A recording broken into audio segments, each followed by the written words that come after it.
안녕하세요. 서바이벌 SF 키트 토끼 한 마리 공상주의자입니다. 반갑습니다.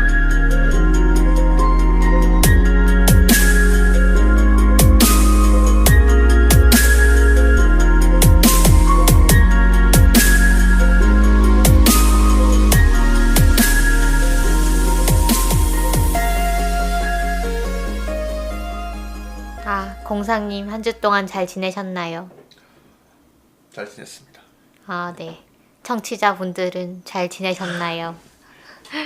잘 지내셨기를. 잘 지내셨기를. 저희가 지난주에 이제 블랙미러에 이어서 이제 이번에는 블랙미러의 일부 에피소드들을 심층적으로 다뤄보는 시간을 가질 텐데요. 그 전에 저희가 단신으로 하나 다뤄볼 게 있어요. 우버에서 운영하던 자율주행차가 보행자를 치여서 사망을 시키는 사고가 벌어졌습니다. 미국에서. 네. 그래서 밤에 이제 4차선 도로에서 횡단보도 근처에 이제 자전거를 끌고 타고 하여튼 이제 좀 천천히 지나가던 사람을 치여서 사망하게 했는데 보행자가 사망한 건 이번이 처음이라고 해요. 지난번에 테슬라에서 이제 오토파일럿 중에 운전자가 사망한 사건은 있었지만 네, 그래서 이 자율주행차가 다니면 보행자가 위험할 수 있다라는 어떤 그런 걱정을 심어줄 수 있는 그런 사건이 된 것 같아요. 그렇죠. 네. 이전부터 있었던 논란이라기보다는 사고 실험? 예를 들어 옆에 이게 절벽인 도로를 자율주행 자동차가 가고 있었는데 사람이 튀어나왔어요. 그러면은 과연 예를 들어 사람 아니면 운전자를 살릴 수밖에 없는 상황이라고 할 때 우리는 어떻게 프로그래밍을 해야 되느냐 이런 문제부터 해가지고 이번 사고도 그런 논쟁을 좀 더 이렇게 격화시킬 수 있는 사건이었을 것 같아요. 네. 근데 이번에는 사실 그런 딜레마의 그렇죠. 상황은 아니었고요.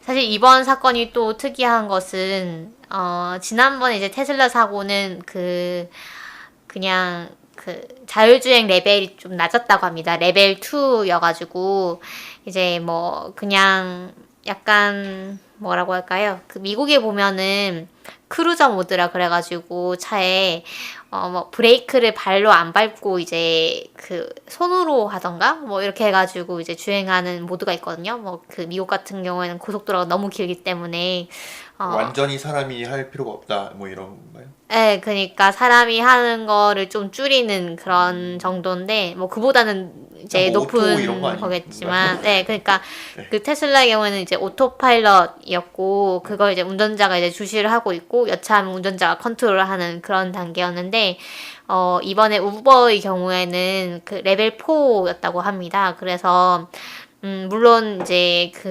안전을 위한 드라이버가 탑승을 하고 있었지만 자율주행하는 정도가 되게 높았다는 거죠.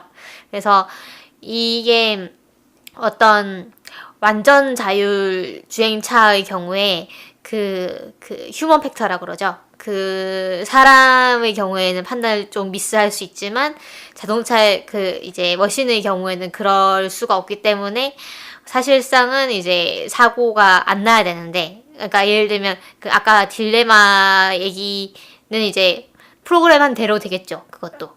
그렇죠. 어떻게 우리가 어떻게 프로그램 해야 될까? 네, 그거는 이제 인간이 하는 거긴 한데 일단은 프로그램 한 대로 될 거고 이번의 사건도 앞에 이제 장애물이 나타나면 멈춰야 된다라는 어떤 프로그램이 돼 있었을 텐데 그게 작동을 안 했다는 거가 이제 더더욱 좀 공포심을 이제 조장하는 그런 측면인 것 같습니다. 그래서 이게 하필이면 또 그 관련 법안, 자율주행차 도입을 위한 법안 통과를 앞둔 시점에서 일어난 사고였는데요. 그래서 그 우버랑 그 구글의 자회사인 웨이모랑 이제 그 경쟁을 하고 있다고 해요. 근데 웨이모보다 우버가 좀 스펙이 딸렸나 봐요. 그래서 그 CEO가 되게 좀 조바심을 냈다. 뭐 이런 후문도 있고요. 뭐 그게 원인인지 뭐 어떤지는 모르겠지만 하여튼 그런 사고가 있었다고 합니다. 네. 그래서 이게 사실은 이제 규제와 뭐 개발 뭐 이런 예를 들면 자율주행차 개발을 늦춰야 되는지 아니면 더 열심히 해야 되는지 그다음에 뭐 규제는 어떻게 해야 되는 것인지에 대해서도 뭐 더 논의가 필요할 텐데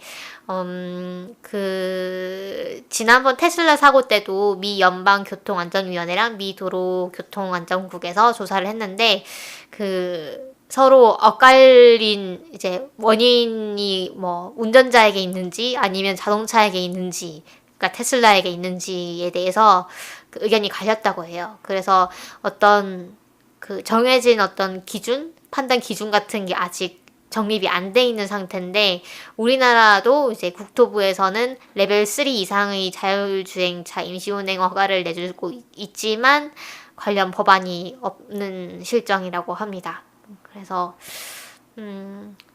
저도 이게 뭐 무조건 이걸 막는다고 해서 뭐 능사는 아닐 것 같기는 한데 관련 법안이라던가 좀 사회적 논의 같은 것이 좀 더 탄탄하게 이루어지면서 이제 개발이 돼야 되는 게 아닌가라는 생각은 드네요. 저도 그렇게 생각합니다. 좀 더 얘기해 보시죠. 네. 사실 뭐 얘기할 거리가 굉장히 많죠. 예를 들어 자율주행차에 탄 운전자가 운전을 안 하고 있을 때 사고가 나면은 그러면 그건 누구의 책임인가부터 해가지고 뭐 우리가 이제 뭐라 그러죠? 기차가 오고 이제 기차의 선로에 왜 묶여 있는지 모르지만 한쪽에는 사람이 한 명이 묶여 있고 한쪽에 사람이 5명이 묶여 있는데 그 기차가 이제 5명 쪽으로 맞춰져 있는데 당신이 레버가 있어서 이 레버로 한 명이 묶여 있는 쪽으로 방향을 바꿀 수 있다. 그러면은 과연 바꾸는 것이 옳은 것이냐 뭐 이런 사고 실험이 있잖아요. 그런데 뭐 이것도 이제 어떻게 보면 똑같은 상황이죠. 그죠? 예를 들어 사람이 엄청 많은 곳으로 이제 막 자동차가 예를 들어 뭐 어떤 이유인지 모르겠지만 돌진을 하고 있는데 그러면은 그 방향을 틀어서 그 사고가 나는 그런 일을 최소화하는 게 맞는 건지 아니면은 그거는 그냥 우리의 책임이 아니어야 되니까 그냥 가게 두는 게 맞는 건지 뭐 이런 문제도 있고요. 뭐 자율주행 자동차 기술 자체는 어떻게 보면은 필요한 기술이죠. 우리나라에서도 최근은 아니죠. 몇 년 전에 운전면허 시험이 더 어려워졌잖아요. 네. 어떻게 보면 이 운전면허 시험이 어려워지는 것 자체가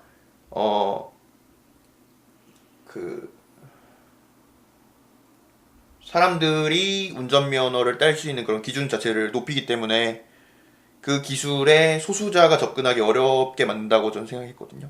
네.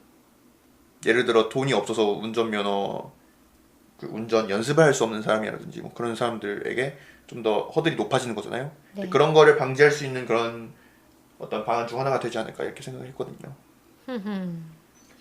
근데 또 뭐 어떻게 될지 모르죠. 자율주행차는 보험료가 비싸다 뭐 이런 식으로 될 수도 있지 않을까요? 그렇죠. 그럴 수도 있죠. 사실은 이제 이론상으로는 보험료가 더 싸야 맞는 것 같기는 한데 그거는 또 사회의 네. 신뢰에 따라 달린 맞아요. 좀 그런 것 같아요. 그래서 자율주행차를 다룬 SF 소설 같은 경우에 보면 이제 뭐 정말로 이제 이상적으로 이 자율주행 기술이 안정화된다면 자율주행 차는 보험료가 싸고 그 다음에 굳이 이제 사람이 운전하는 맛을 좀 느끼고 싶은 사람들은 비싼 보험료를 지불하면서까지 이제 직접 운전을 한다. 뭐 이런 설정들도 있더라고요.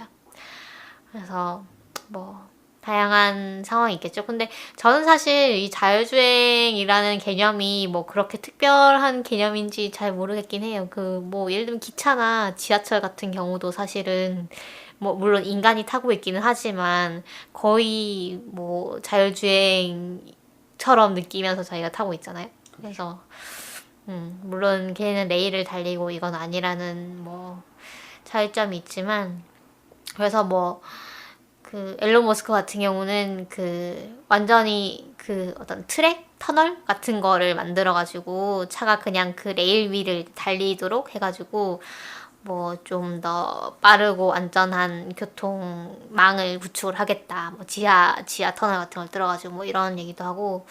저는 사실 이제 고속도로 같은 거 달리고 있으면 그냥 차가 딱 올라간 다음에 컨베이어 벨트처럼 딱 움직이고 나 이게 갔으면 좋겠다라는 생각이 드는데 저는 면허가 있기는 하지만 운전을 되게 못하거든요. 그래서 저는 저를 믿을 수가 없습니다. 그래서 너무 무서워하고 운전도 잘 안 하려고 하는데 그래서 좀 그런 생각이 들었나 봐요. 저보다 근데 나으시네요. 저는 면허가 없어가지고 네. 따야 되는데 면허가 없어가지고. 어쨌든 그렇습니다. 먼 미래에는 네. 그 굉장히 이거는 공상의 영역이지만 네.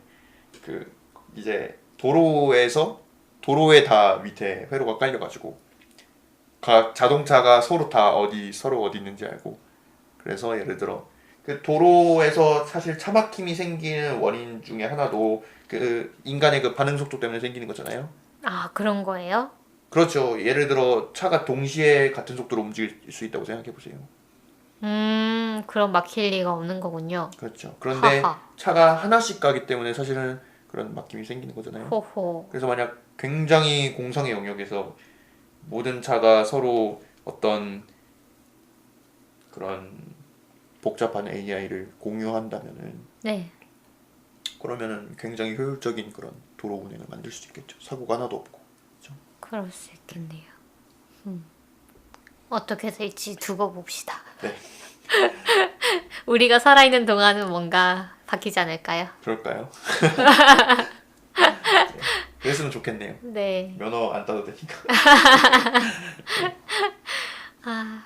네, 그러면 다른 소식 하나, 좀 가벼운 소식 하나 다루고 넘어갈게요. 이번에 새 영화 28일 날 개봉하는 스티븐 스필버그 감독의 새 영화가 있죠. 네.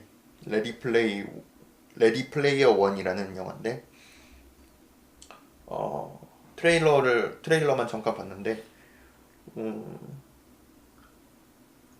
사람들이 다 이제 VR기 같은 거를 쓰고 가상 세계에서 이제 더 살아가는 그런 세계를 그린 것 같아요. 그래서 가상 세계가 뭐 위기에 빠져가지고 그거를 구하는 게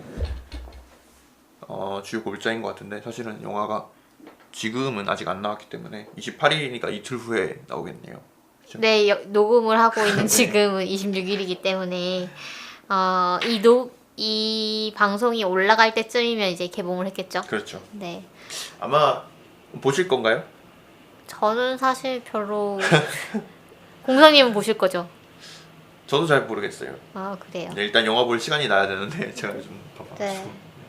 저는 약간 너무 CG로 떡칠한 느낌이라 가지고 약간 아바타를 보는 듯한 그런 느낌과 그다음에 설정도 그렇게 뭐 새로운 것 같진 않아서 요새 많이 나오는 설정이라 뭐 멀게 보면 매트릭스도 그렇고 제가 보게 된다면은 뭐 네. 여기서 리뷰를 한번. 네. 근데 또 뭐 그런 건 좀 있었어요. 각종 게임 캐릭터라든가 만화 캐릭터 뭐 건담도 나오고 막 이런다면서요. 네. 그래서 좀 그런 덕심을 자극하는 부분은 있을 것 같기도 한데 네. 뭐 어떤 결과물이 나올지 한번 두고 봐야겠습니다.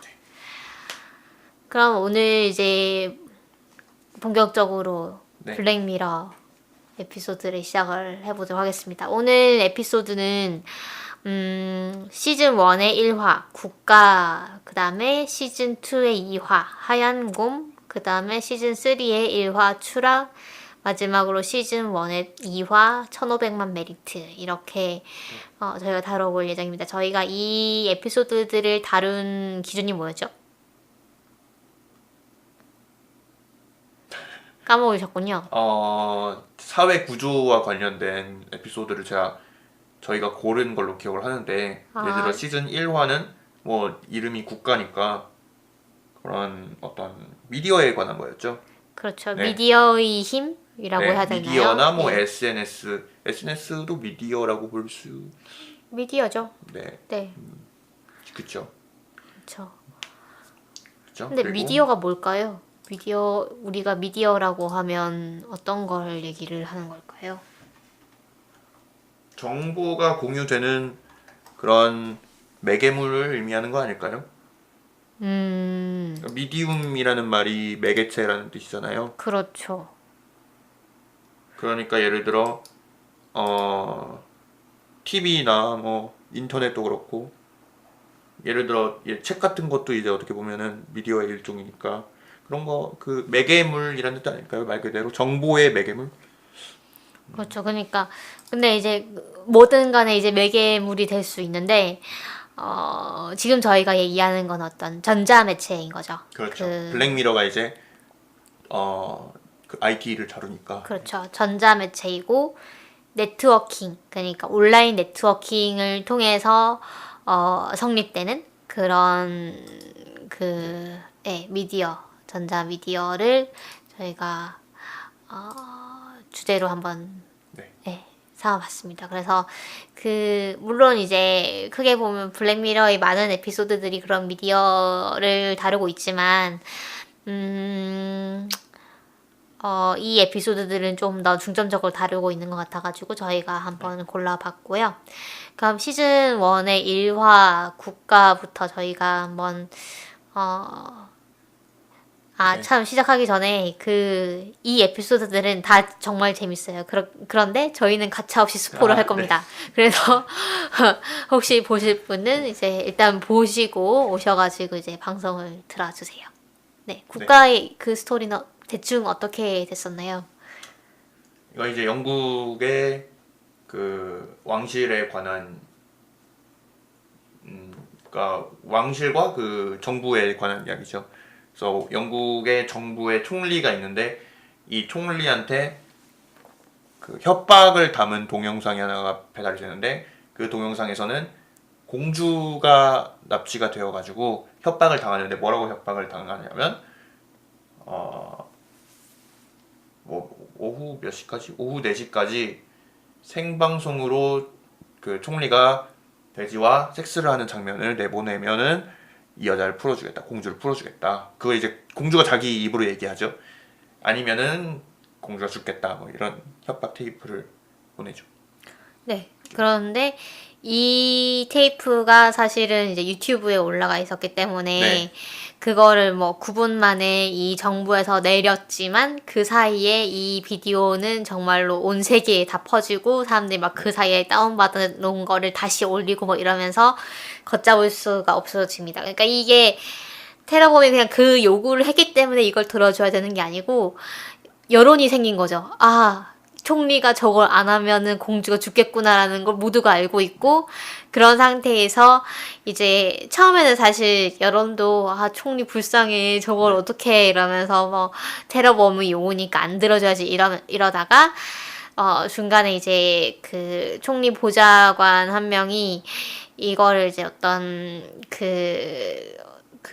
성인 영화 배우를 섭외해가지고 가짜로 이제 찍으려고 한 거예요. 좀 CG를 이제 덮어 씌워가지고. 근데 그 장면을 어느 누가 이거를 사진을 찍어가지고 얘 여기 뭐 세트장에 들어가네 이러면서 막 올렸더니 그게 퍼져가지고 범인이 결국 이제 얘네들이 뭔가 이상한 수작을 한다라는 걸 알게 되고, 그래서 이제 공주의 손가락을 잘라서 보냅니다.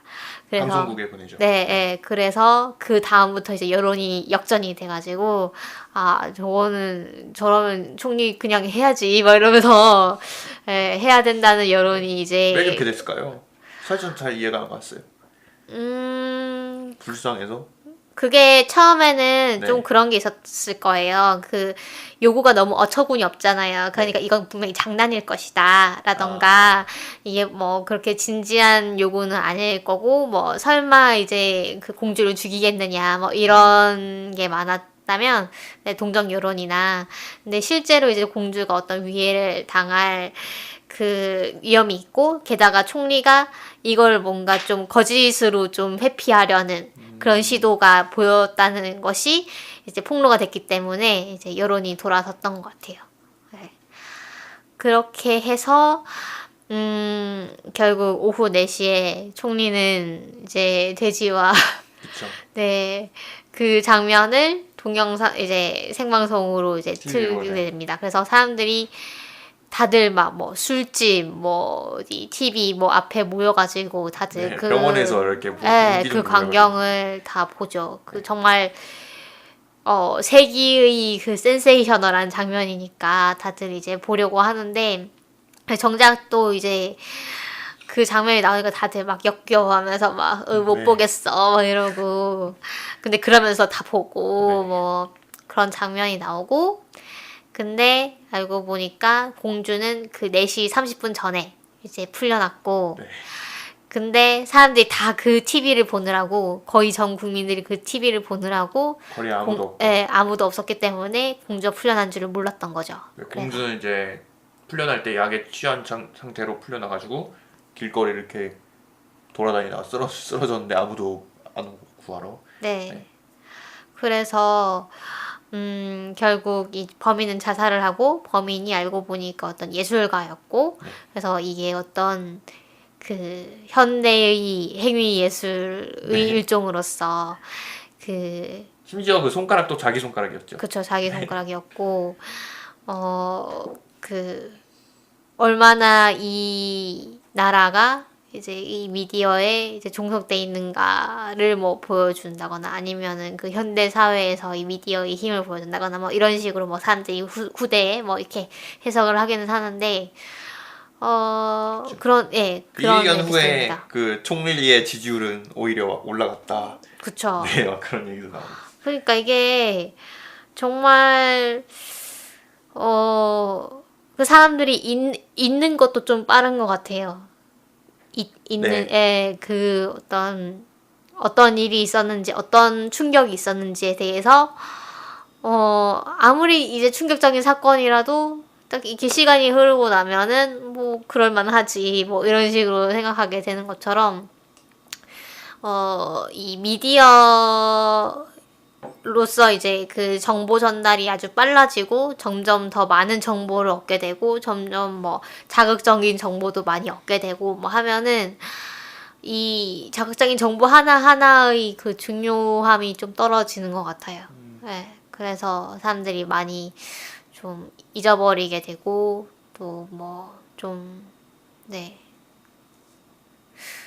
그러니까 옛날에는 정말로 너무 심심하던 그런 시골 마을에서는 네. 누가 뭐 애를 낳았다 이러면 엄청난 뭐 뉴스고 뭐 연말에 누가 아프대 이러면 이것도 뭐 뉴스고 뭐 이런 식으로 됐었을 텐데 요새는 뭐 웬만한 뉴스가 아니면은 사실 예, 잘 이슈가 안 되는 것 같기도 하고 그러네요.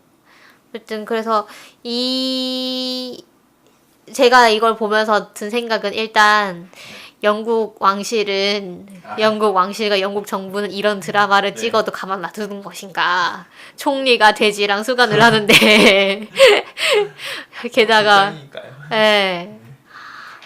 그래서 영국은 참 그 리버럴한 나라구나. 생각보다 리버럴한 나라구나. 막 이런 생각을 했고 그다음에 그 어떤 미디어의 힘이라는 게 이제는 정부가 통제하기 힘든 지경까지 왔구나라는 거를 좀 느꼈어요. 그러니까 이 사람들이 뭐 유튜브 그 테러범 요구 영상이라던가 뭐 여러 가지를 컨트롤하려고 했으나 결국 어딘가로 새어 나가서 이제 컨트롤하지 못하는 방향으로 흘러갔고 그래서 현대 사회에서는 더 이상 이 정부가 어떤 언론 통제라든가 예를 들면 그 언론 얘기도 좀 많이 나오거든요. 이 에피소드에서 뭐 그 기자들이 막 취재하려고 막 이렇게 좀 온갖 뭐 더러운 수를 쓰는 게 나오는데 그런 언론의 탐욕을 이제 정부가 제대로 막지를 못하죠. 사실은 다 새어 나가죠. 어떤 기밀 정보들이. 그래서 이런 시대에 왔다라는 걸 보여주는 게 아닌가라는 생각이 들었어요. 공상님은 어떠셨어요? 저는 사실 이 에피소드가 네. 너무 충격적이어가지고 그래서 충격을 받았다라는 사실밖에 좀 안 떠오르거든요. 볼 때 무슨 생각으로 봤지? 이런 글쎄요. 잘 기억이 안 나네요. 무슨 생각을 했었는지. 네. 사실 공상님이 추천해 주셔가지고 저는 봤는데. 아, 그래요? 네. 공상님이 저는 이제 충격이었다는 사실밖에 기억이 안 나요. 그렇군요. 네. 그래서 공상님이 추천해 주신 에피소드 중에 하나였습니다. 어떻게 생각하세요? SNS나 뭐 예를 들어 미디어 산업 요즘 유튜브 같은 데서도 굉장히 자극적인 그런 게 많이 올라오잖아요. 예를 들어 막 초등학생들 사이에서는 유튜브가 굉장히 인기거든요. 네, 그렇다고 하더라고요. 네. 근데 그러니까 아프리카 TV 시절부터 해가지고 아프리카 TV가 뜨던 시절부터 해가지고 예를 들어 모 BJ 네. 모 BJ의 뭐 예를 들어 간장 뿌리 쇼 같은 거 그런 게 있어요? 네 그런 게 있어요. 그런 자극적인 매체가 등장하고 나서 또 예를 들어 그 유튜브에서도 그런 짓을 하는 사람도 있어요. 유튜브에서도 사람들이 댓글로 남긴 거를 대신 해드립니다 이러면서 거의 길거리에서 예를 들어 막 범죄 같은 걸 저지르기도 하고 그런 사람들이 있었는데 그게 지금도 아마 초등학생들 사이에서 굉장히 유행일 거예요. 그리고 이제 우리가 이제 SNS에서 유행한다고 알고 있는 그런 암기모띠 막 이런 것도 사실은 거기서 다 나온 거거든요. 그래서 자극적인 그런 매체가 발달하는 거 뭐 그런 거에 대해서 어떻게 우리가 한 번 더 생각을 해봐야 될 것인가 이런 거는 사실 짚고 넘어가야 되지 않을까 이런 생각도 좀 들고요. 그렇죠. 네. 그러니까 그런 자극적인 거에 대해서 처음에는 약간 불쾌감을 느끼면서도 사실은 계속 본단 말이에요. 계속 결국은 찾아보게 되고, 그렇죠. 그런 거에 대해서 저는 사실 좀 나이브하게 생각을 하는 것이 좀 자정작용이 일어나지 않을까 언젠가는 이라는 생각을 하긴 하는데 이게 뭐 이게 좀 관련이 없을 수도 있지만 저는 그런 생각을 해요. 예전에 제가 어렸을 때 이제 그 PC 통신 다음에 인터넷이 나오면서 그 외계어라는 게 생겨났었거든요. 그 어떤 통신 언어인데 그러니까 인터넷에서 쓰는 언어인데 되게 그 우리말을 약간 파괴하여서 조각조각 분해하고 파괴하는 형태의 그런 문법과 어법 같은 것들이 이제 생겨나서 어떤 사회 현상으로서 뭐 제가 초등학교 때 그걸 가지고 토론을 한 적이 있어요.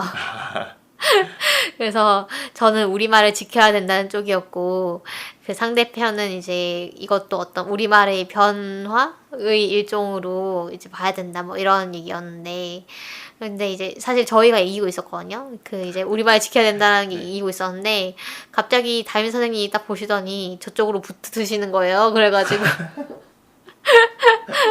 아니 뭐 언어는 참스승이시네요. 네, 언어는 변하는 게 당연한 건데 이거를 왜 통제하려고 하느냐 뭐 이런 식으로 해가지고 좀 졌던 기억이 나네요. 어쨌든 간에 최근에도 있잖아요. 그 야민정음이라고 하죠. 네, 근데 그게 옛날만큼 그렇게 메이저한 것 같진 않아요. 그러니까 뭐 그런가요? 인터넷에 사람들이 다 뭐 쓰고 뭐 이러나요? 그렇죠. 예를 들어 띵작 같은 것도 그렇고. 아, 그렇긴 한데, 네. 그러게요. 네. 근데 그게, 그 옛날만큼 옛날에 비해서 오히려 더 파괴적인 건 뭐냐면 옛날의 외계어라고 하는 건 사실 읽을 수가 없었잖아요. 뭐, 그거는 거의 음성 그런, 언어로서의 네. 유행이 아닌데 이 야민정음이라는 거는 사실 음성 언어로서의 기능을 할 수가 있기 때문에 사실은 띵작이라고 하면은 이제 거의 우리가 뭘 의미하는지 다 알잖아요. 여기 들으시는 분들은 사실 띵작이 뭐지 이러실 수도 있는데 띵작이 그 명작을 그 명의 그 며가 사실은 띠하고 똑같은 모양이기 때문에 그걸 띵작이라고 읽은 거잖아요. 네. 그래서 사실은 이제 띵작이라고 하면은 다 알아듣잖아요. 거의 다. 인터넷을 웬만큼 하는 사람들이라면 사실 제 세대면은 다 알아들 거라고 저는 생각을 하거든요. 그렇죠. 네. 근데, 그러니까, 그거를, 근데 그런 정도는 그냥 은어 정도의, 그렇죠. 예, 네. 어떻게 보면 이제 분노하고. 네. 볼 수 있을 것 같은데, 예전에는 그냥 어떤 언어가 완전히 뭐 해체되는 거 아니냐 이런 식의 네. 그 위기의식이 있었기 때문에. 근데 그게 신기하게도 다 수그러들고 그냥 원래 그냥 우리가 쓰던 말로 회귀하더라고요. 어느샌가. 저는 당시에 그 언어가 해체될 거라는 공포심 자체에 국가주의적인 그런 어떤 그렇죠. 이데올로기가 있다고 생각을 해요. 사실 네. 언어라는 것이 국가와 굉장히 밀접한 그런 문화적인 관련이 있기 때문에 그 당시에는 사실 국가적인 이데올로기가 굉장히 강했잖아요. 그렇죠. 그렇기 때문에 아 우리나라의 문화가 해체될 것이다 이런 공포심 자체가 그런 국가관에서 오지 않았을까 이런 생각을 좀 합니다. 근데 그럴 최근에는 수도. 그런 세계관 자체가 약화되었기 때문에 우리가 이거에 대해서 별 생각을 못 느끼는 거라고 좀 생각해요. 그렇죠. 제가 어릴 때는 외래어 쓰지 말자 뭐 이런 것도 네. 있었어요. 네. 요새는 뭐 그런 얘기 거의 안 순 하는 것 우리말을 같고. 써야 한다. 저 순 네, 우리말이 맞아, 뭔지도 맞아, 모르면서. 네. 맞아. 그러니까 뭐 우리말이라고 아는 것도 뭐 알고 보면 뭐 딴 데서 들어온 걸 수도 있고 뭐 사실 모르는 건데 어 그러네요. 그래서 그쵸. 저 어렸을 때는 신토불이라는 말도 있었어요. 우리 땅에서 난 것을 먹어야 좋다. 뭐 이런 얘기도 있었고. 그것도 사실 아주 오래된 이데올로기가 아니고 뭔가 좀 최근에 그러니까 그 농산물 시장이 이제 뭐 그 개방이 되면서 뭐 우루과이 라운드 막 이렇게 되면서 그 우리 농산물을 우리가 많이 사 먹어야 될 필요성이 생긴 거예요. 그래서 나온 게 이제 신터부리인 거고. 그러니까 그런 어떤 뭐 예를 들면 전통의 가치라든가 뭐 좀 정말로 옛날부터 계속 지켜왔었을 것 같은 그런 가치들이 의외로 알고 보면 사실은 그 어떤 자본주의와 어떤 국가주의의 이데올로기에 봉사하는 어떤 개념 이었을 수 있다는 것을 한번 말씀을 드리고 좀 멀리 갔네요, 네. 저희가. 네. 그럼 시즌2의 2화, 하얀 네. 곰에 대해서 이제 얘기를 하죠. 아, 이거 되게 저는, 되게 충격적이기도 하고 좀 무섭죠, 좀. 네. 생각할 게 많았어요. 제가 이제 줄거리를 좀 요약을 해드리자면, 주인공이 이제 자신에 대한 기억을 잃은 채로 깨어납니다. 그런데 밖에 나가니까 사람들이 다 폰으로 자기를 찍고 있어요. 그냥 아무것도 안 하고 찍고만 있어요. 그래서 사실 저는 여기서 좀 감을 잡았거든요. 아, 이거는 뭔가 공개 처형이나 공개적으로 징벌을 주는 아, 그래요?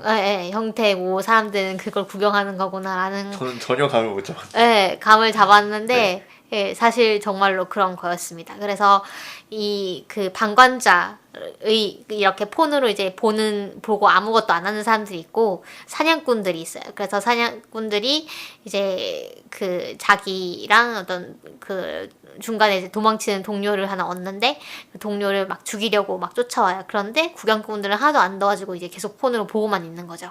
그래서 이 주인공이 그 같이 쫓기는 사람의 얘기를 이제 설명을 듣는데 하얀 곰 마크가 갑자기 이제 그 TV에 뜨고 뭐 핸드폰에 뜨고 하면서 그걸 보고 사람들이 집단 체면 같은 거에 걸려가지고 이상해지고 다 저런 구경꾼 이제 자기네들을 찍어가지고 어떤 자기네들의 위치를 이제 사냥꾼들에게 전송하는 어떤 단말로서 이제 그 기능하는 형태로 다 이상해졌다. 뭐 그런 얘기를 해요. 그런데 알고 보니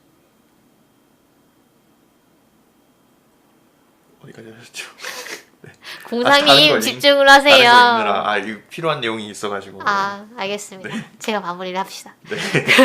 그래서 네. 알고 보니까 그 주인공을 주인공으로 한 쇼였어요. 그래서 이 주인공은 사실 어떤 어린 아이를 유괴를 해서 살인을 하고 사실 그 남자친구가 살인했지만 그 장면을 동영상으로 찍고 그걸 이제 그러니까 그 여자애가 죽어가는 걸 방조를 한 거죠.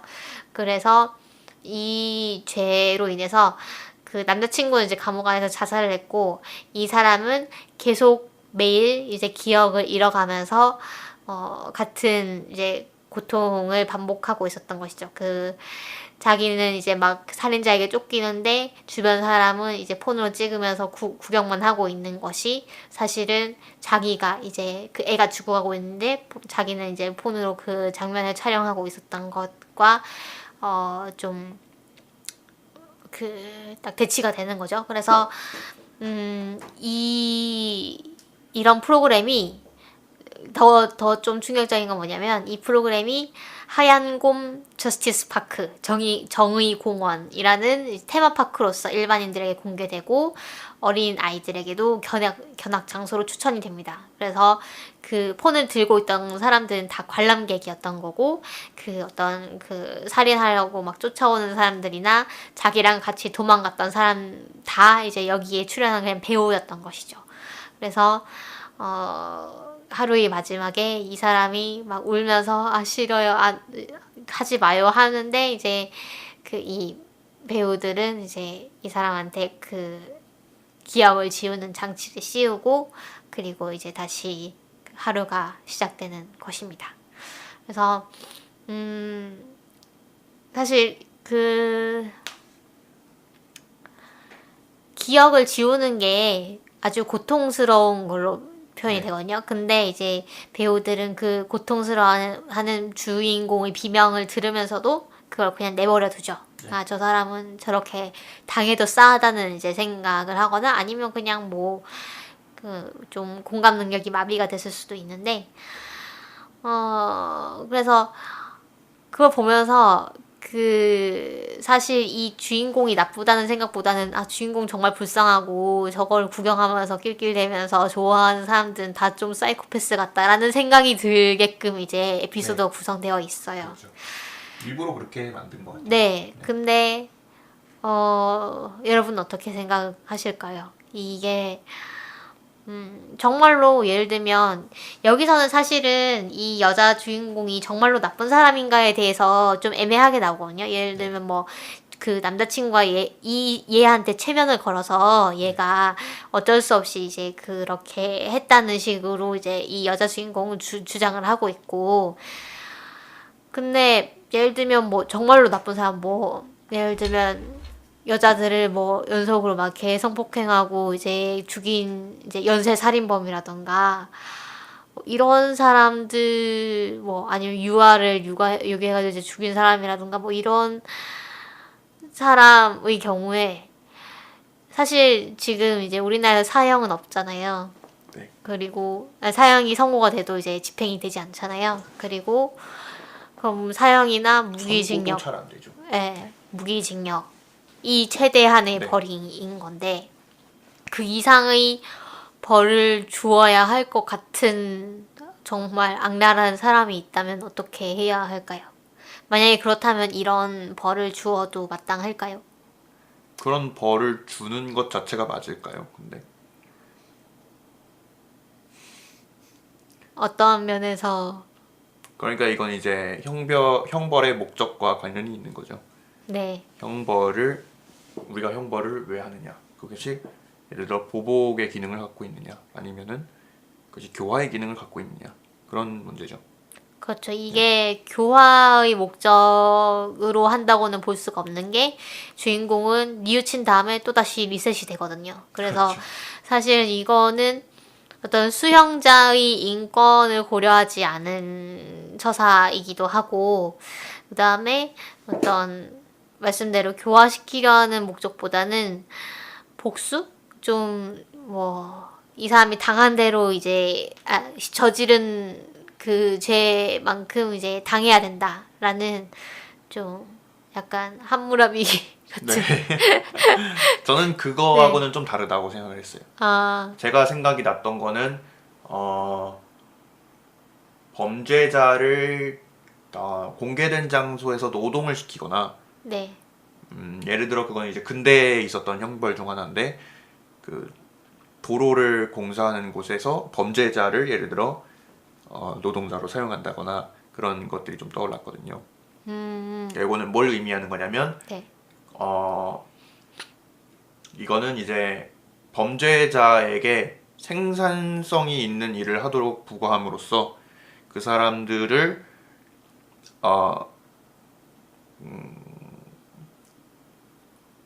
그 사람들이 국민이 되는 것이 생산성이 있는 것을 의미한다는 거를 이제 사람들한테 보여주는 그런 거거든요. 네. 그러니까 그 범죄를 저지른 사람은 이제 국민의 자격을 잃어버린 사람들이잖아요. 어떻게 보면은.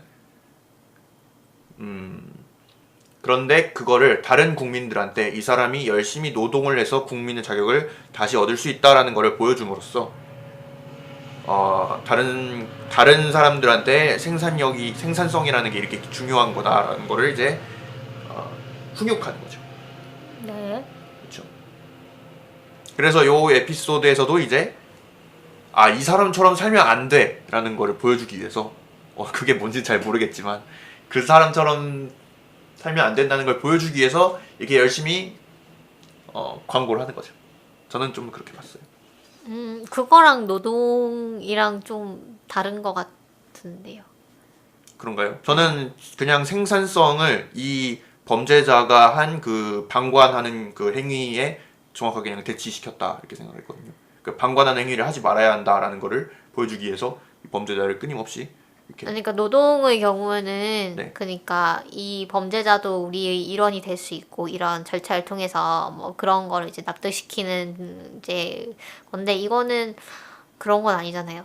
이 사람이 결국 풀려날 건 아니잖아요. 계속 이렇게. 제가 이제 네. 주로 본 거는 훈육의 방식으로 작동한다는 걸 보는 거죠. 범죄자를 훈육하는. 아니요, 그 대중을 훈육하는 범죄가 아닌 사람을 훈육하는 방식으로 작동한다는 걸 본 거죠. 범죄자가 아닌 사람한테 이 사람이 어떤 범죄를 저질렀고 어떤 게 인간적이지 못하고 어떤 게 국민적이지 못한 건지를 끊임없이 보여준다라는 거죠.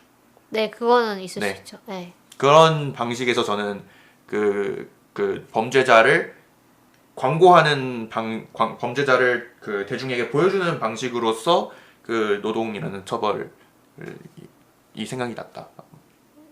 네. 네. 뭐 훈육하는 범죄자를 그 교화시킨다라는 면으로 본 건 아니고요. 네.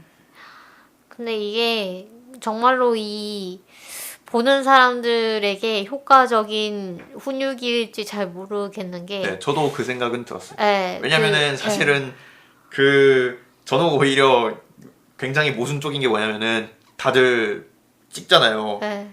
도와줄 생각은 안 하고 그거 어떻게 보면은 방관을 배우는 그런 게잖아요. 그렇죠. 그래가지고 일부러 이렇게 모순적으로 만들었나 이런 생각 좀 들었고. 네, 거기 보면 배우들이 이제 오리엔테이션을 해요. 관객들을 데리고. 네. 자, 여러분, 이 범죄자한테 가까이 가면 여러분이 혹시나 위험할 수가 있으니까 항상 멀찍이 떨어져 있고 손도 대지 말고 그냥 폰으로 이제 잘 즐기시고 그다음에 무엇보다도 가장 중요한 것은 여러분들이 마음껏 즐기는 겁니다. 이런 식으로 네. 얘기를 해요. 그러니까 이게 뭔가 배우는 게 이제 제일 중요한 게 아니고 그냥 뭔가 재미로 이거를 즐기는 게 제일 중요한 걸로 나오기 때문에 이게 과연 그러니까 그리고 아까 말씀하신 이 찍는 것도 사실 전 보면서 이제 누구나 카메라를 가지고 누구나 언제나 이제 손쉽게 뭔가를 찍을 수 있게 된 세상에 대한 비판이라고 생각을 했거든요. 저는 그러니까 이게 약간 섬뜩할 때가 있어요. 그러니까 사람들이 무슨 사건이 일어나면 다 찍어요. 그러니까 일단 그 사람을 이제 뭐 예를 들면 사고가 났다거나 뭐 이랬을 때 사람을 일단 도와줘야 될 텐데 그걸 신기한 거네 막 이러면서 일단은 찍고 본단 말이에요. 그러니까 그런 장면이라든가 아니면 뭐 좀 소프트하게라면 제가 이제 박효신 팬클럽 활동을 했었는데 박효신 이제 팬 미팅을 가면 물론 이제 스트릭트하게 이렇게 뭐 막지는 않아요. 이게 촬영하거나 막 이런 거를 그렇긴 한데 그래도 이제 그 왜 가수가 이제 그 가수의 얼굴과 가수 앞에 이제 팬들이랑 이제 클로즈업한 이제 카메라 화면을 보면 다 이렇게 폰을 이렇게 들고 있는 거야 다들. 그래서 가수가 이제 보는 거는 팬들의 얼굴이 아니고 이제 핸드폰 카메라인 거죠. 그래서 그 장면이 물론 그 순간을 좀 남기고 싶다는 그 심리는 좀 알 것 같기는 하지만 그럼에도 불구하고 이게 좀 오히려 그 생생한 경험을 좀 잃어버리고 있는 게 아닌가라는 생각이 드는 게 저는 여러 번 그런 걸 해본 끝에 이거는 그냥 찍느라고 이제 뭔가 좀 디스트랙트 되기보다는 좀 이렇게 집중력이 분산되기보다는 정말로 내가 이 온전하게 이 시간을 즐기는 거가 더 남는 거다라는 생각이 들었거든요. 왜냐하면 카메라 찍어봤자 사실 그 화질도 조악하고 음질도 조악하고 그렇게 뭐 잘 안 보게 되고 그다음에 그 카메라로 이제 화면으로 보는 거랑 진짜 내 맨눈으로 보는 거랑 느낌이 확실히 다르더라고요. 그래서 그런 생각을 하긴 했는데 어쨌든 그런 느낌이 들었습니다.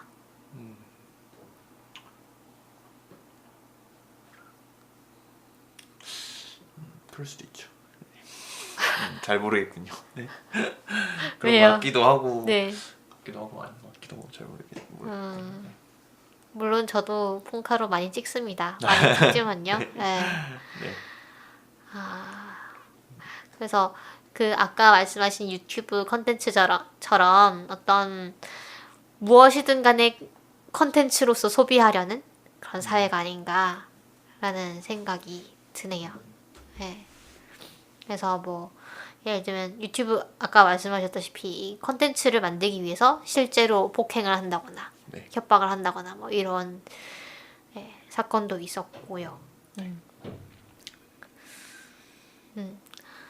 그래서 제가 요즘 그 몸과 기술이라는 수업을 첨강을 하고 있는데 학교에서 거기서 이런 얘기가 나왔어요. 그 옛날 중세 시대 때는 범인 이제 그 예를 들면 왕을 암살하려고 한 사람을 잡아가지고 이 사람을 최대한 잔인하게 사람들 앞에서 이제 그 사형을 시키는 거예요. 그러니까 한 번에 죽이지 않고 뭐 예를 들면 뭐 인두로 지지고 뭐 그 손발을 뭐 자르고 뭐 이런 식으로 해가지고 그 판결문 자체에 이런 그 아주 상세한 그 프로시저가 있는 거예요. 얘를 뭐 어떻게 해서 저렇게 해서 뭐 말에 묶어가지고 오체 분실을 하고 뭐 이런 것들이 판결문에 딱 나온대요. 그래서 그 판결대로 이 사람을 이제 죽여야 되는 거죠. 사람들 앞에서.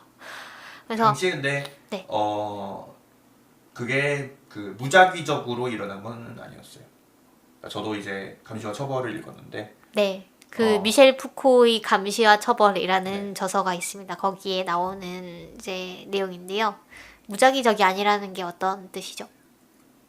그러니까 그 책에서는 사실은 바로 처형을 하는 건 아니거든요. 그런 일이 있을 때는 사실 당시에는 고문이 굉장히 그 수용자를 자백을 하게 하는 시도로 많이 쓰였는데 그래서 푸코는 그거를 그 고통의 대결이라고 얘기를 해요.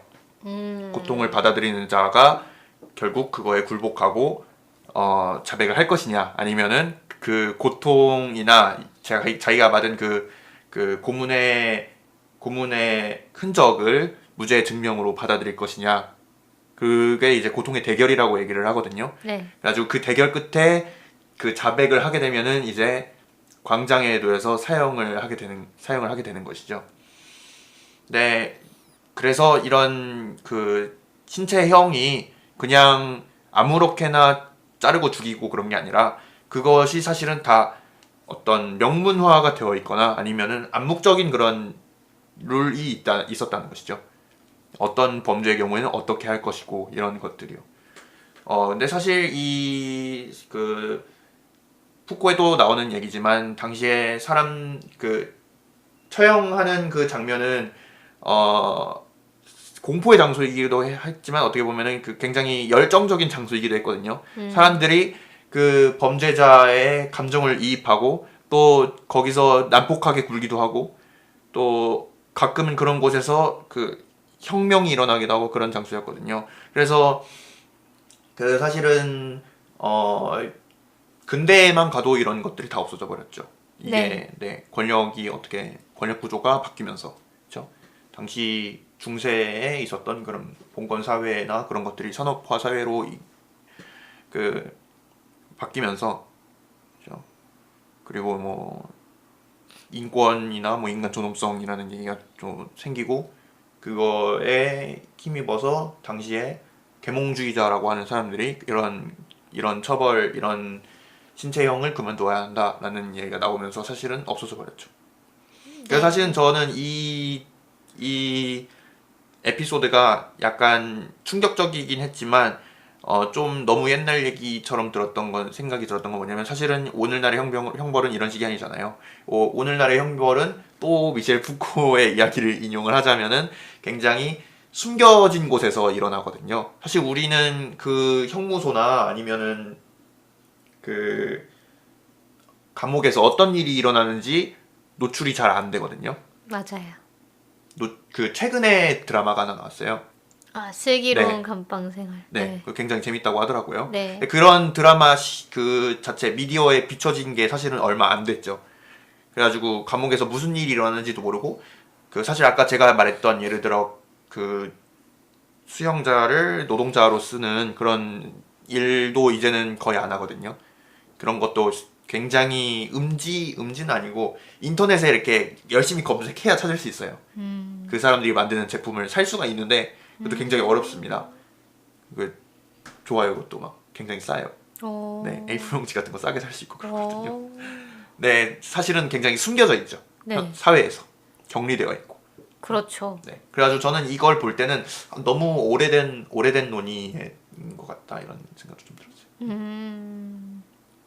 그러게요. 그러니까 이 쟁점 자체가 왜 옛날에는 이제 공개 처형을 하고 이 어떤 공포로서의 사람들 이제 컨트롤하려고 했는데 요새는 이제 감옥이라는 곳이 생기고 그 다음에 어떤 사람을 관리하고 훈육하게 되었는가 그 다음에 어떤 식으로 그 어떤 지배하고 관리하는 그 행위 자체가 좀 내면화가 되고 좀 그 겉으로 이제 드러나기보다는 좀 숨겨지게 됐는가? 뭐 이런 것도 좀 재밌는 관점인 것 같고 예를 들면 그 아까 말씀하신 인권 개념이라는 게 사실 그게 뭐 어떻게 생겨나게 됐는지 그다음에 맨 처음에는 그 인권 개념 자체도 뭐 그 인간이라고 정의하는 것 자체가 좀 좁았잖아요. 네, 예, 남자여야 되고 좀 백인, 남성, 부르주아. 백인은 그쵸 부르주아여야 되고 심지어 노동자들은 이제 사람이 아니었습니다. 그래서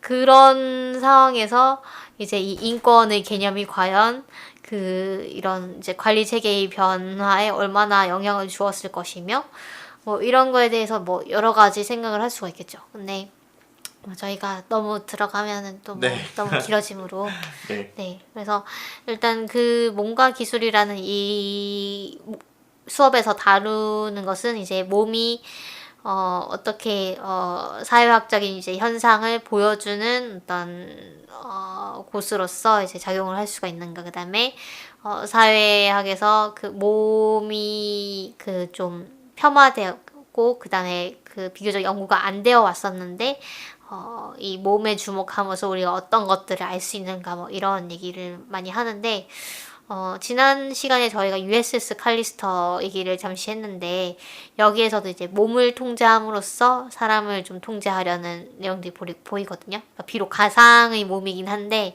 예를 들면 뭐 입을 없앤다거나 아니면 얘들은 성기가 없어요. 성기가 없어서 서로 어떤 성적 행위를 할 수가 없어요. 그래서 그게 이제 주인공이 원하는 바인 거죠. 그러니까 얘네는 성적 행위를 하면 안 되고 뭐 키스도 이제 프렌치 키스가 아니고 그냥 쪽을 해야 되고 약간 그러니까 그게 좀 약간 유아적이라고 할 수 있을까요? 좀 그 주인공이 되게 찌질하게 나와서 네.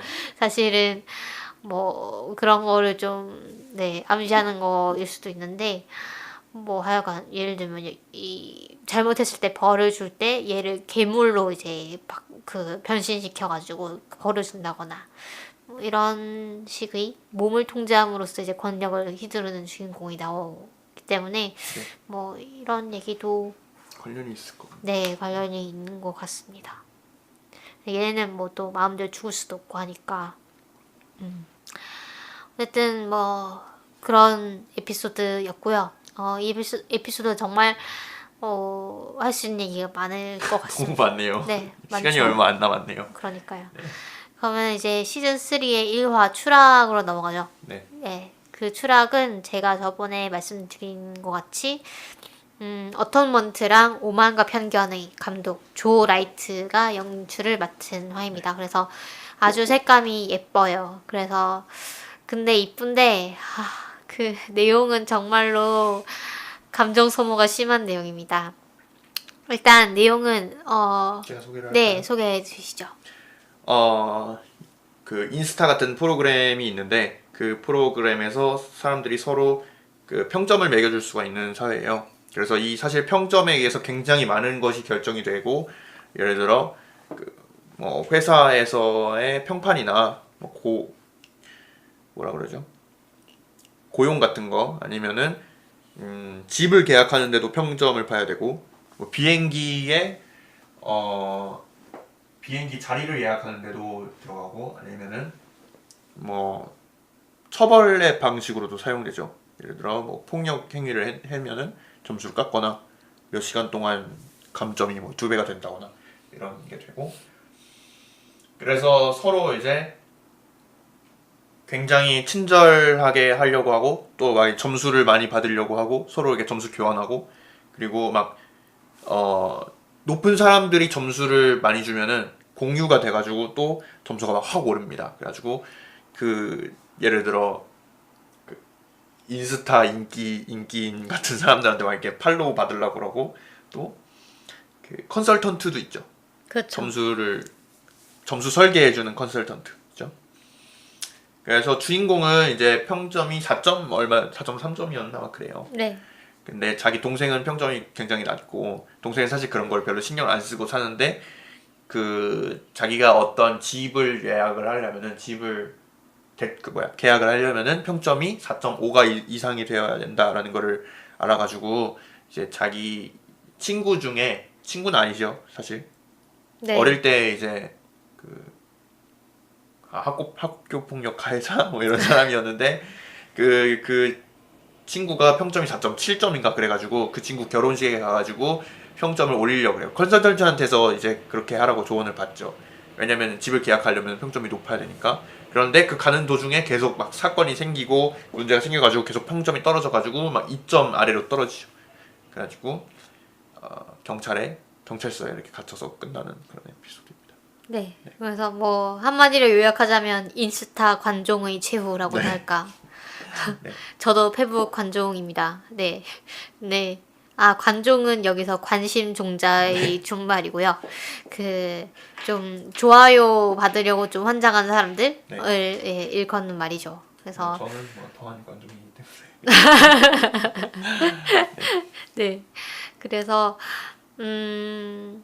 뭐 저희야 뭐 그 어떤 좋아요를 받으려는 이 욕망이 어떤 일상생활을 잡아먹을 만큼 그렇게 심한 사람은 뭐 그렇게 많지 않지만 이 세상에서는 물론 이 세상에서도 이제 어떤 사람은 평점을 많이 신경 쓰고 어떤 사람은 평점을 신경 안 쓰지만 그 주인공은 아주 그 obsessive하게 그 집착하는 걸로 나옵니다. 그래서 이게 사실은 뭐 약간 평점이 돈이랑 비슷한 개념이라고 할 수 있을까요? 어떻게 생각하세요? 글쎄요, 좀 비슷한 것 같으면서도 네. 그 중국에서는 최근에 실제로 이런 기술을 개발을 완료를 했는지는 모르겠는데 이런 시스템이 있어요. 어떤 시스템이요? 그 국가에서 국민한테 다 일일이 사회 점수를 부여를 해가지고 네. 사회 점수가 낮으면은 예를 들어 취업 공기업 취업에 불이익을 준다던가 헐. 그런 일을 하는 거예요. 그래서 정말요? 예를 들어 막 네. 그 중국 같은 경우에는 거기는 이제 독재 체제 일당 독재니까 사회주의, 네. 네 거기서는 음 기업 데이터베이스를 국가가 만들어 볼 수 있도록 돼 있거든요. 네, 네, 네. 네 그래서 그 중국에서 쓰는 SNS가 있어요. 중국에서는 페이스북이나 트위터를 안 쓰니까 못 쓰죠. 네 네. 그래서 그 SNS 서비스에 올라오는 사진들을 중국 정부가 다 볼 수 있습니다. 음, 그래서 그걸 통해서 그 빅데이터를 써가지고 사람들 얼굴을 모조리 인식을 하는 그런 프로그램을 CCTV에다 달아요. 아, 그거는 봤던 것 같아요. 네. 네. 그렇게 해가지고 예를 들어 이 사람이 무단횡단을 하는 게 카메라에 잡힌다. 그러면은 점수를 깎는 거죠. 호호. 그런 거를 이제 개발을 하고 있다라는 거를 인터넷을 통해서 봤습니다. 이게 뭐 진짜로 그런지 아니면 그냥 뭐 페이크 뉴스인지는 사실 잘 모르겠는데 뭐 이런 거하고는 좀 관련이 있지 않을까 이런 생각이 들어요. 그러게요. 완전 감시 사회네요. 그렇죠. 네. 네. 하하. 그,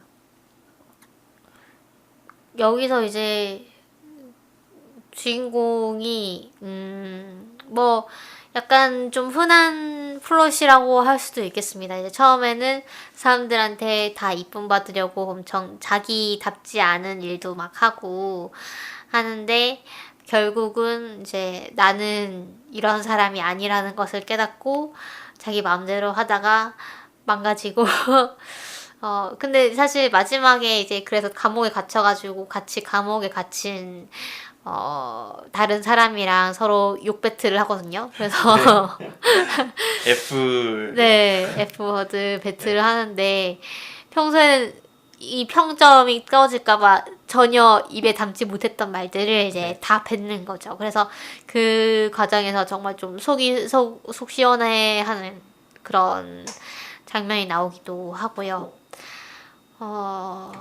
근데 이거 먼 나라 이야기는 또 아닐 것 같은 게 그 어떤 기업에서는 그 취업 서류를 낼 때 자기소개서 같은 거에다가 그 자기소개서가 아니라 뭐라 그러죠?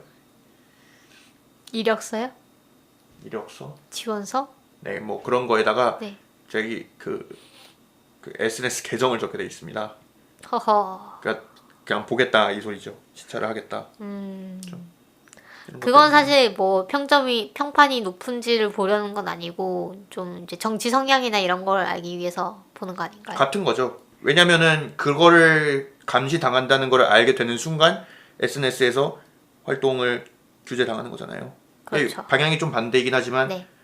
어떻게 보면은 둘이 피드백을 거쳐서 이렇게 될 수도 있는 거죠. 이 뭐 에피소드 싸움 그럴 것처럼. 수도 있죠. 근데 이게 이 에피소드가 더 좀 특별한 거는 이게 국가나 어떤 중앙의 무엇인가가 통제를 그쵸. 하는 게 아니고 서로 감시를 하는 느낌? 서로가 서로의 그 어떤 행동을 예를 들면 어떤 커피를 샀을 때 이 점원이 나한테 친절하게 했는가를 이제 평점을 주잖아요. 그래서 그 평점을 받기 위해서 그 점원은 친절해야 되고, 그 다음에 그 점원으로부터 평점을 받기 위해서 고객인 나는 엄청 뭐 맛없어도 되게 맛있는 것처럼 먹어야 되고, 뭐 이런 식의 서로 감시하는 사회가 되고 있죠. 그래서, 근데 저는 네. 이 에피소드에서 그런 부분보다 더 중요한 거는 사실은 그 외부에서 살아가는 사람들이 굉장히 많다는 것이 에피소드에서 나오거든요. 외부요? 네, 그 시스템에 속해 있지 않은 사람들도 굉장히 많은 걸로 나오거든요. 예를 들어 그 동생도 그렇고 네. 그리고 그 이 주인공이 이제 결혼식장에 가려고 하는데 그 태워주는 그 트럭 운전수가 있잖아요. 그 사람 평점이 0.4점이었죠. 네. 그런 사람도 있고 또 그 주유소에서 만난 사람도 있었죠. 주유소 주인. 그런 사람들은 오히려 사실은 이 시스템 외부에서도 어떻게 보면 살아가고 있는 사람들이잖아요. 네, 살긴 사는데 좀 어렵게 살고 있죠. 어떻게 보면 하층민인 것처럼 나오죠. 근데 네. 사실은 저는 이 에피소드에서 더 이 주인공보다 더 중요하게 부각되는 사람들은 그런 사람들이 아닌가 이런 생각이 들었어요. 아, 뭐 그쵸. 그러니까 마치 이 사회의 정상이 여기 있는 것처럼 보이는데 외부에 사실 엄청나게 많은 것들이 있는 거잖아요. 그렇죠. 네, 저 일부러 그 장면을 계속 노출시켰다고 생각을 했거든요. 그 우리가 그 비정상이라고 부르는 그런 그 시스템 외부에 있는 그런 사람들의 모습을 일부러 노출을 시켜줬다. 만약 이 작가가 이 시스템 자체에 계속 비판을 가하고 싶었다면 그런 장면을 노출시킬 필요가 없지 않았을까 이런 생각이 들었거든요. 시스템을 그럼 비판을 하고 있지 않다는 얘기인가요? 시스템도 물론 잘못이지만 저는 그 시스템 안에 들어있는 사람이 스스로 튀어나갈 수 있는 환경이 된다면은 사실은 시스템은 그렇게 큰 문제 아니라고 생각하거든요. 근데 지금 튕겨 나갈 수 있는 환경인가요? 아닌 게 문제인 거죠. 네, 제가 네. 봤을 때는 이거는 그러니까 그 평점이 낮은 사람들이 어떻게 살고 있는지를 딱 보여주잖아요. 평점이 낮은 사람은 예를 들면 렌터카도 이제 좋은 걸 못 빌리고 그다음에 어떤 좀 좋은 직장도 못 갖고 좋은 집도 못 사요. 그러면은 당연히 더 좋은 평점을 받으려고 할 것 같다는 생각이 들었거든요. 저는. 제가 네. 지적하고 싶은 거는 그럼에도 불구하고 그 평점을 신경 쓰지 않는 사람들이 굉장히 많고 그리고 그 사람들이 전혀 불행하게 그려지지 않는다는 거죠. 예를 들어 그 트럭 운전수는 그 할머니는 0.4점인데 전혀 불행하게 안 그려지거든요. 그렇죠. 그 사람들은 불행하지 않다고 생각을 하지만 저는 과연 그게 그렇게 초연할 수 있는 요소인가는 잘 모르겠어요.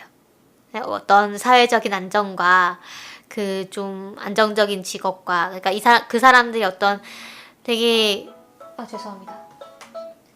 그 초연하고 어떤 좀 자유롭게 살아가고 있고 좀 더 자기답게 살고 있고 그래서 주인공에게 어떤 구루로서 좀 그 스승으로서 이제 비춰진다는 거는 알겠는데 그럼에도 불구하고 주인공이 선뜻 이 시스템 바깥으로 그러니까 선뜻 평점을 무시하고 이제 살 수가 없는 이유도 있는 것 같아요. 물론 그런 이유도 네. 있죠. 네. 그런데 제가 이제 말하고자 하는 거는 그런 사람들이 실제로 있고 그런 사람들이 불행하게 그려지지 않는 사회를 보여주는 것 자체가 사실은 문제는 그 시스템에 있는 것인가 이런 질문을 던진다고도 좀 봤거든요. 뭐 그럴 수도 있죠. 네. 저는 약간 그 에피소드를 보면서 그런 사람들이 스스로 고립되는 것처럼 보였거든요. 그 시스템 내부에서 살고자 하는 사람들이 스스로 고립된다라고 생각했거든요. 그렇죠. 네.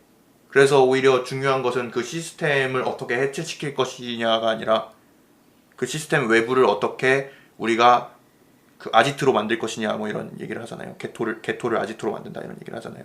그 외부를 어떻게 우리가 갖고 나갈 수 있을 것인가 이런 얘기를 해야 된다라는 생각이 좀 들었거든요. 그게 시스템을 해체하는 게 아닌가요? 시스템 자체를 공략하는 건 아니죠. 공략하는 게 아니라 낙부시킨다고 하잖아요. 저는 그런 생각이 좀 들었거든요. 시스템 자체를 공격할 필요는 없는 거죠, 사실. 네. 시스템은 스스로 고립되는 거죠. 그러니까 시스템을 스스로 고립시키는 거죠. 그렇죠? 그러니까 우리가 그걸 평점에 집착하지 않게 되면 더 이상 그 시스템은 우리를 구속하지 못한다는.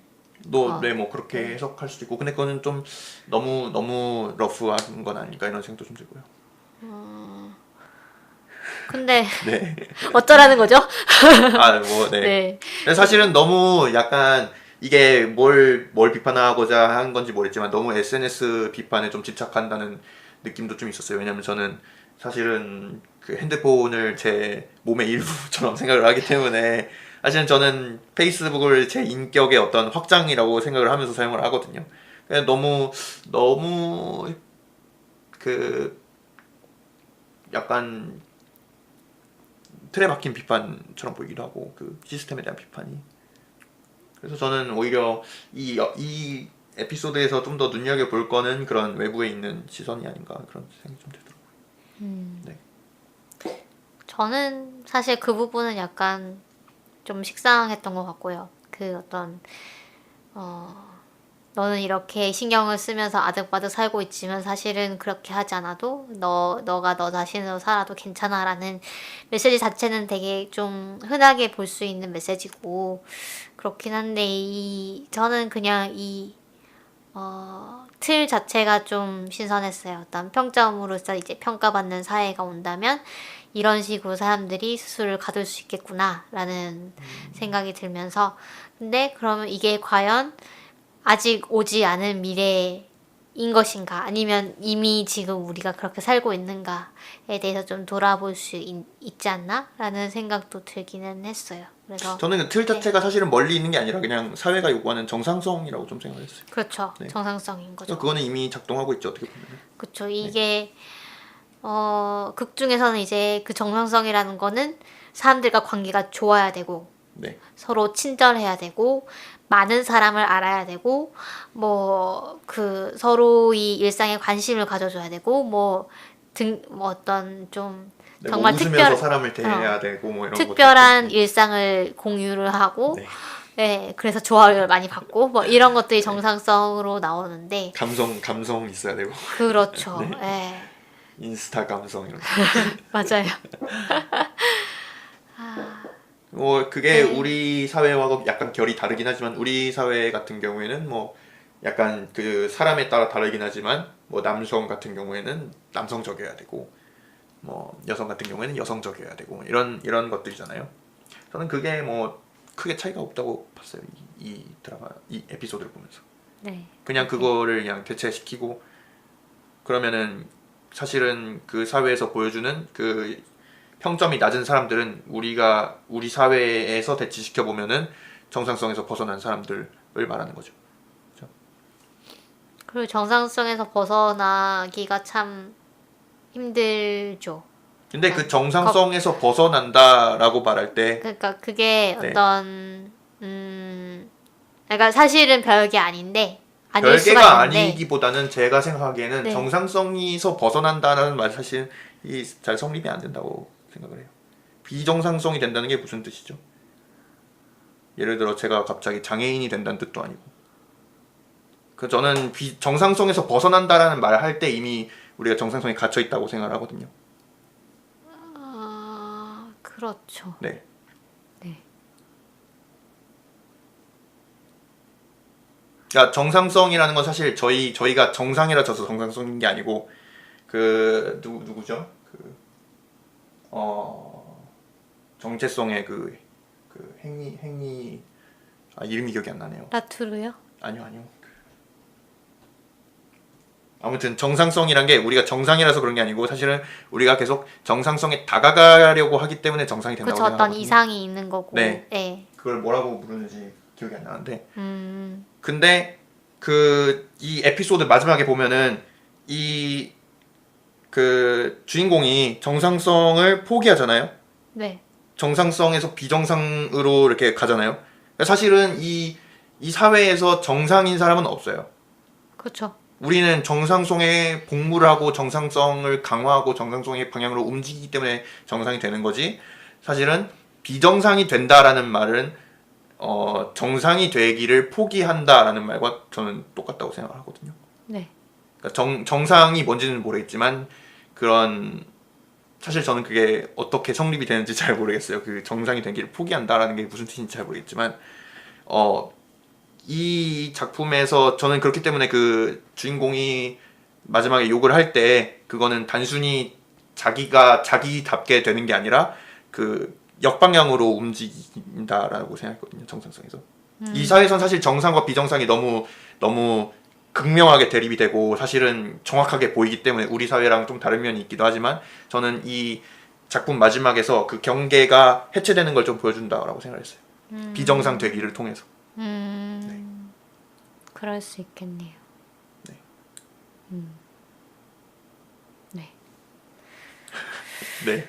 아, 마지막 에피소드 하나 남았는데. 네. 네. 시간이 네. 뭐 계속 사실 할까요? 뭐 정해진 건 없으니까 이렇게 네. 네. 이번 에피소드는 좀 길게 하죠. 시즌 1의 2화 1500만 메리트입니다. 그래서 왜 이렇게 살고 있는지는 잘 모르겠어요. 어쨌든 이 사회는 이렇게 돌아가고 있는데 그 개개인이 어떤 조그만 방에 갇혀가지고 자고 그 다음에 나와서 그 사이클이 있는 이제 그 뭐 헬스장 같은 곳이 있어요. 그래서 거기서 하루 종일 사이클을 돌리는 것이 일상입니다. 그래서 사이클을 돌려야 그 이제 그 메리트 그 어떤 돈 같은 것이 쌓이고 그래서 그거를 쌓아가지고 뭐 치약을 사건 뭐 비누를 사건 뭐 이불을 사건 뭐 하여튼 생필품을 사고 이제 음식을 사 먹을 수 있게 됩니다. 그래서 그런 식으로 이제 뭐 사실 저희도 뭐 먹고 살기 위해서 일을 하니까요. 매일 뭐 그런 거랑 비슷하다고도 볼 수 있는데 어쨌든 아주 통제된 사회고 그 사이클을 돌리는 것밖에 이제 사람이 할 게 없고 사이클을 돌려야 되고 그다음에 또 한 가지는 이 커다란 이제 방 안에 들어가면 사방이 이제 어떤 뭐라고 해야 되죠?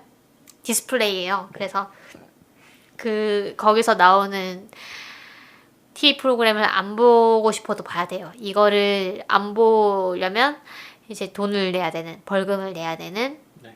예를 들어 막 베개로 눈을 가린다. 그러면은 온통 삐 이런 소리 나오면서 맞아요. 네. 네. 그걸 시각을 가리지 마십시오. 이런 식으로 나오던데. 맞아요. 눈을 감지 마십시오. 뭐 네. 이러고 그래서 그 미디어로 어떤 그 방송 프로그램 같은 것으로 이제 사람들이 어떤 의식을 좀 통제하고 관리하려는 그런 저희가 많이 보이는 그리고 이 사람들이 매일 똑같은 일상에서 지치지 않고 뭔가 좀 더 나은 삶을 바랄 수 있도록 그런 어떤 환상을 심어주는 그런 그 핫샷 얘기를 수단으로서. 했나요?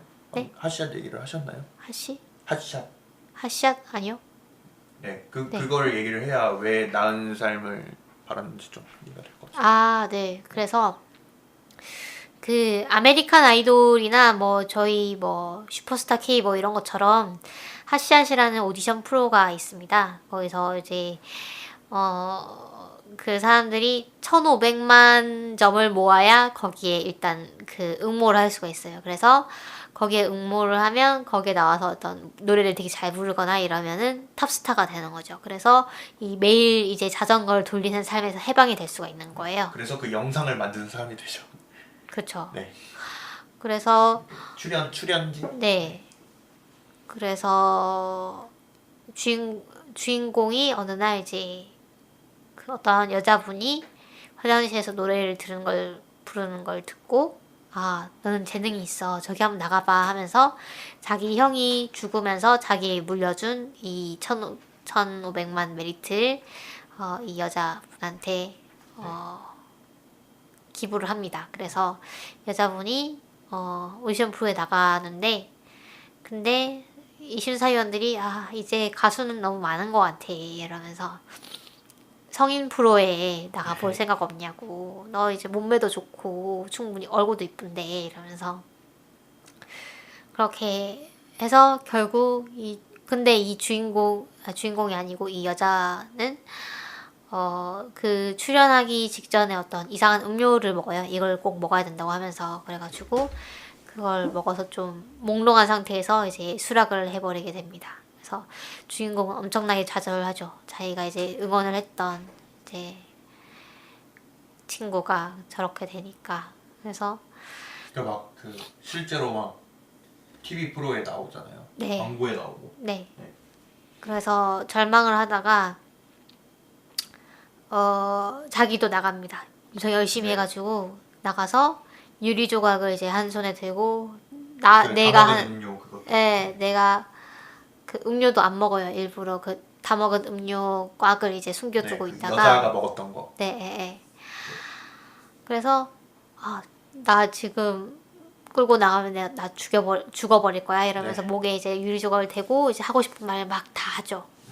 거의 약간 랩처럼 해요. 네, 좀 그래서 심사위원들이 좀 벙쪄 있다가 너 재능이 있다. 이러면서 너만 진심이 전해졌다. 네, 네. 너만의 그 프로그램을 하나 만들어주겠다. 이래가지고 거기에 주인공은 승낙을 하고 결국 이제 그 프로그램 제작자 요즘 같으면 뭐 BJ가 된 거죠. 네, BJ가 돼가지고 네, 프로그램을 만들면서 더 쾌적한 삶을 사게 됩니다. 그러니까 뭐 요약하자면 그 어떤 체제에 반발하려던 주인공이 결국 체제에 순응하게 되는 네. 그래서 공상님은 어떻게 보셨나요?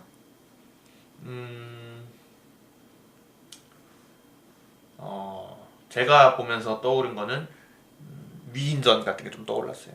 그 어떤 예를 들어 뭐 그 TV 프로에 나오는 사람들은 우리가 막 사회적 롤 모델로 이렇게 따라야 되는 사람들이고, 예를 들어 주인공도 그렇고 아니면은 거기 나오는 가수들 이런 사람들도 그렇고, 또 거기에 보면은 그 사실은 그런 어떤 뛰어난 사람들만이 나오는 게 아니라 그 막 살찐 사람들도 나오잖아요. 희화 당하고. 그거 어떻게 보면은 우리 사회에서 막 개그 프로 같은 거죠. 그죠? 뭐 뚱뚱한 사람이나 못생긴 사람, 그런 사람들을 희화하는 그런 개그 프로 같은 그런 거죠. 그래가지고 우리 사회에서 어떤 사회적 롤 모델 같은 거를 정해놓고 우리가 끊임없이 그 사람들을 따라야 하고 똑같이 해야 되고, 이렇게 뭐라 그러죠? 그런 사람들을 닮아야 하고, 그렇죠? 그렇게 돼야 되는 그런 사회. 그 속에서 이제 기계 부품처럼 착취당하는 그런 거를 좀 느꼈습니다.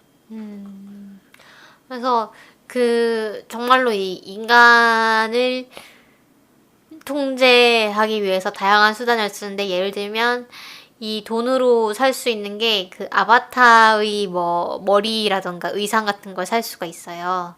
그다음에 뭐 예를 들면 자기 방 모니터의 배경을 좀 더 리얼하게 바꾼다거나, 되게 그래픽이 허접하거든요. 그래서 그런 아무것도 아닌 것에 돈을 쓰기 위해서 이제 사이클을 돌리는 거죠. 네. 그래서 그런 내용들이 그쵸. 이제 현대 소비 사회 사회 뭐 이런 것도 그쵸. 좀 생각이 드네요. 네, 현대의 그 소비 사회를 비판하는 것일 수도 있고, 사실 뭐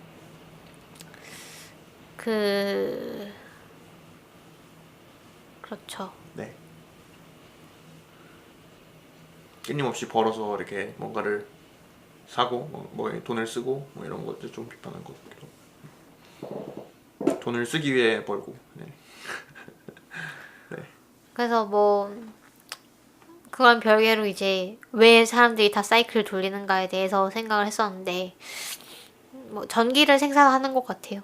네, 저도 그런 것 같았어요. 네, 미래가 돼서 예를 들면 뭐 석유 자원도 고갈되고 뭐 태양열도 뭐 마땅치 않고 뭐 이랬을 때, 이제 우리가 전기를 쓸 수 있는 방법은 인간이 직접 돌리는 것뿐이다라는 결론에 도달했을 때 이런 통제 사회를 만들어서 이제 유지를 하는 것일까, 뭐 이런 생각을 했죠. 그래서 여기까지 해서 저희가 오늘 1시간 반 만에. 미디어의 다양한 측면, 미디어의 예를 들면 어떤 소셜 네트워크, 미디어가 어떤 힘을 갖게 됐는지, 또는 이제 그 미디어에 이제 천착하면서 사람들이 어떻게 바뀌게 됐는지, 뭐 또 어떤 뭐 형벌, 뭐 이런 복수형, 형벌은 괜찮은 것인가, 뭐 이런 얘기도 했고 그다음에 어떤 인스타 관종과 페북 관종에 대한 비판을 하는 에피소드도 다뤄봤고 네. 이렇게 4개의 에피소드를 다뤄봤습니다. 네. 그래서 저희가 다음 화에서는 오랜만에 소설을 네. 오랜만에 소설을 다뤄보려고 해요. 그래서 그 이웃집 슈퍼히어로라는 이제 국내 작가들이 이제 그 장르 소설 작가들이 모여서 엔솔로지를 낸 9명 것이 있거든요. 그래서 이 책을 다뤄보려고 합니다.